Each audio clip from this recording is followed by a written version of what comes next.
Bonjour à toutes, bonjour à tous, bienvenue sur cette nouvelle vidéo. Nous allons essayer de réaliser cette pièce sur SolidWorks. De ce faire, nous allons commencer à dessiner cette vue ici, puis le reste de la pièce. On va cliquer ici, pièce, ok, on va sur esquisse, on clique ici, on clique comme ça, ok c'est bon. Alors, pour ce faire, on va réaliser cette partie de la pièce en première position. Du coup, on vient sur ligne, on se met ici, on va faire une ébauche de pièce.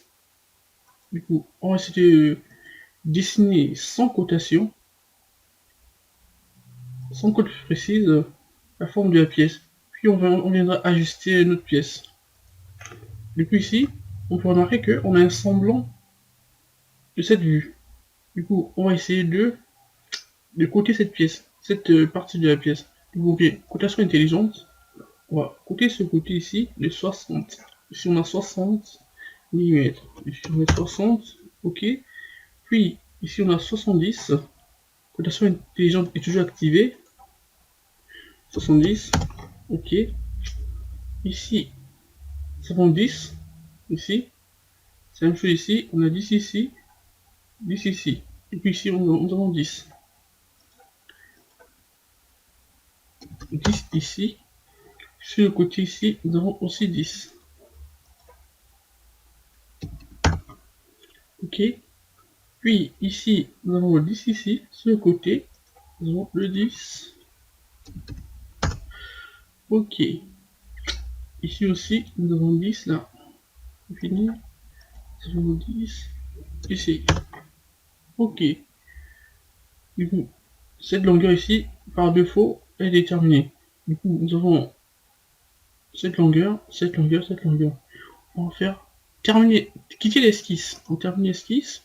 On va faire une extrusion. On vient sur fonction ici. Extruder. Extruder, c'est une fonction qui existe dans n'importe quel logiciel de conception mécanique.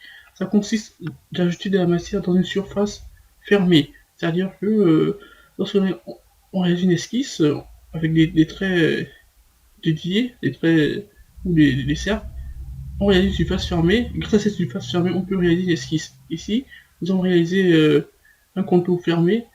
Ce contour fermé va nous permettre de réaliser une extrusion. Du coup, ici, on va extruder de combien? On fait l'extrusion de 10 ici. Extrusion de 10 mm. Ok. On est là. Alors, on a fini cette première partie. Puis, nous allons réaliser la moitié.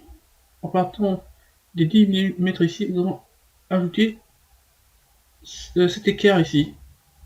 Écart ici, nous allons ajouter. Du coup, on se met sur cette face. On peut commencer par extruder ou on vient ici, on fait esquisse aussi. On fait esquisse, on se met sur cette face, ok. Puis nous venons ici, on va se mettre en vue de plan. En vue de plan ici, on va prendre ce trait, on va faire ça, juste ça.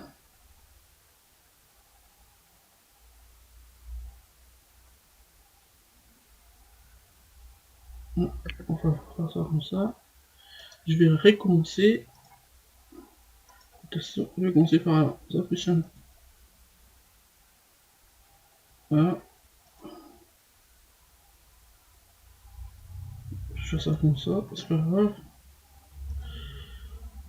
Toujours là. Voilà. Là. Là. Là. Ici on peut traverser. Ici nous voyons que les deux traits se coupent ici, ce point, et nous allons nettoyer ici. Bien ici, sur ajuster, on clique ajuster au plus proche, on clique là, et on clique là. Ici nous avons une deuxième surface fermée, le contour est fermé ici. On quitte l'esquisse ici. Après, si on fait cotation intelligente, c'est la même chose que que nous avons réalisé précédemment.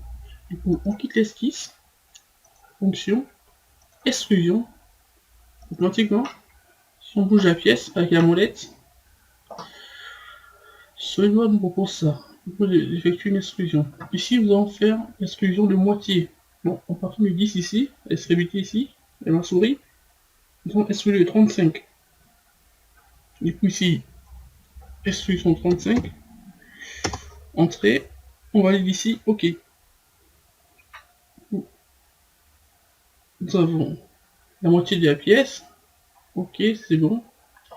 Maintenant, nous allons réaliser une symétrie. Du coup, on vient ici, on clique ici, ici, plan de symétrie, notre plan cette surface, on clique là. Après ici, nous avons, si on vient sur corps, ici, voilà, face, non, on peut faire la face, on veut faire la symétrie du corps. Voilà, ici, on va faire la symétrie de ça, ok. Nous, on sélectionne fusion des pièces volumiques, c'est bon. Donc, corps le corps asymétrisé, c'est ça, cette première partie ici. Le corps asymétrisé. Ok, une fois c'est fait, on valide. Ok, c'est bon. Du coup, grâce à la symétrie, nous avons réalisé cette pièce très rapidement. Il nous reste deux opérations, ce trou et ce trou ici. Nous allons commencer par le trou du bas. On fait ici, on vient ici sur esquisse, on clique sur cette face, puis on vient ici, on se met en vue plan. Ok. On va mettre un petit carré ici, tranquillement, sans cotation, puis nous allons faire une cotation intelligente. Ici on a 15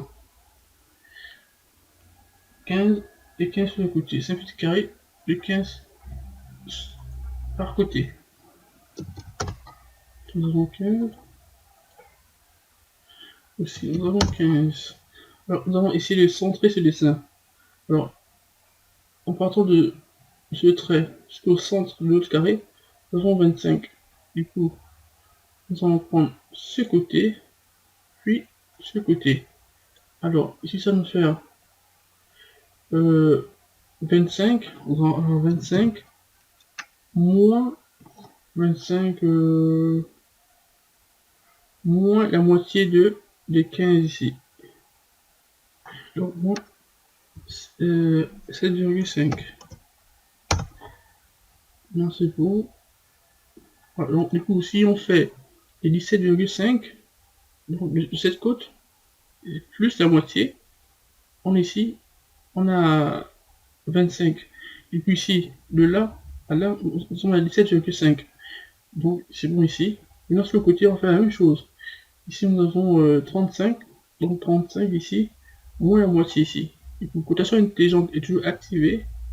Nous allons faire ça et ça. Du coup, nous avons 35 moins 7,5. Ok, notre pièce est bien centrée. On peut vérifier ici. De là à là, nous avons 27,5. De là à là, nous avons 27,5. De là à là, nous avons 7,5 plus 17, ça fait 25. Ok. Une fois on a centré notre trou, on quitte l'esquisse. On met sur fonction, on peut tourner la pièce avec la molette. On va faire enlèvement de matière. Ici. Après, ce bois nous propose plusieurs options. À travers tout, ok. Et on va être ici. Ok, c'est bon. Il nous reste une dernière opération. Ce truc ici. Nous allons faire la même chose. On est sur esquisse. On clique ici. Puis, nous venons ici. On va se mettre en vue plan. On est ici. Vue plan. Ok, normal. On prend notre rectangle ici. On le trace au pif comme ça. Puis, on va faire une cotation. Cotation intelligente. Ici, nous avons 35. Sur le côté ici, nous avons 15. Nous avons 15. Ok, c'est bon. Alors, nous allons essayer de centrer notre dessin ici. En partant du bas ici. Donc de là. Ici, nous avons cette côte plus cette côte. Du coup, on a 20. 20, c'est de cette côte jusqu'au centre. Moins la moitié de 15, 7,5. OK. Ici, nous avons 12,5. Si on fait 12,5 plus 7,5 ici, donc on a 20. Il reste le côté. Ici, le côté, ici on a 35. Ici on a aussi 35 aussi. Donc c'est la même chose que le petit carré ici. On va prendre ce côté ici. Donc ici, si on part de là, nous avons 35 moins et 35 par 2. Voilà. Ici nous avons 17,5. On regarde ici. 17,5 aussi. Du coup, si on fait 17,5 fois 17,5, on est à 35 ici. Donc la moitié. Ok, c'est bon. Donc c'est bon, on est là. Sans toute notre pièce, on est bon. Dans ce sens. Ici on a 12,5 plus la moitié des 15, on a 20. C'est 20 ici. Alors, donc 35 de là là. Donc du centre ici, 17,5 plus et la moitié des 35, 17,5 aussi, on a 35. Du coup, on quitte l'esquisse. Fonction. En exclusion négative, extruder. Élément de matière. Ok, c'est bon. À travers tout. Ok. Et c'est bon. Bilan 2. Réaliser notre pièce. On peut remarquer que grâce à l'action de symétrie, ça nous a permis de réaliser notre pièce rapidement. Donc, au lieu de réaliser la pièce complètement, nous pouvons utiliser les raccourcis comme symétrie. C'était un outil très important en conception mécanique pour aller un peu plus rapidement. La majorité des... Bon, pas la majorité. Lorsqu'on réalise une pièce, il faut essayer d'analyser la pièce pour voir s'il y a des actions de symétrie à amener au fur et à mesure de la conception. Ici, notre pièce, avec une grande facilité, nous avons observé qu'elle a été symétrique. Merci beaucoup.